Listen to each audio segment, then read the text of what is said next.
முருக பக்தருக்கு சொல்றது என்னன்னா, எங்கெல்லாம் நீங்க அவமானப்படுத்தப்படுகிறீர்களோ, முருக பக்தர்கள் சொல்றேன், எங்கெல்லாம் உங்களை அவமானப்படுத்துறாங்களோ, எங்கெல்லாம் உங்களை தாழ்மைப்படுத்தி சிறுமைப்படுத்துறாங்களோ அமைதியா இருங்க.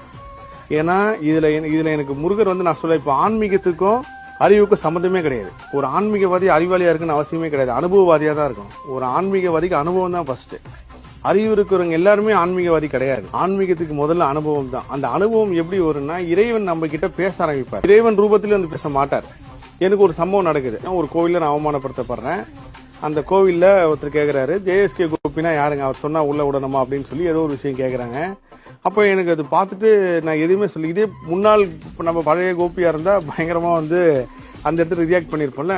பட் ஆனா ஒரு மனிதன ஆன்மீகம் என்ன படுத்துவோம் அப்படின்றத நான் உணர்ந்தேன். அது எப்படின்னா, இப்போ ஒருத்தர் என்னை பத்தி ஒரு இடத்துல தப்பா சொல்றாங்க. அந்த தப்பா சொன்ன நபரோட அவங்க பேசின கான்வர்சேஷன் எல்லாமே ஆதாரத்தோட நான் பார்க்க, காண்பதும் போய்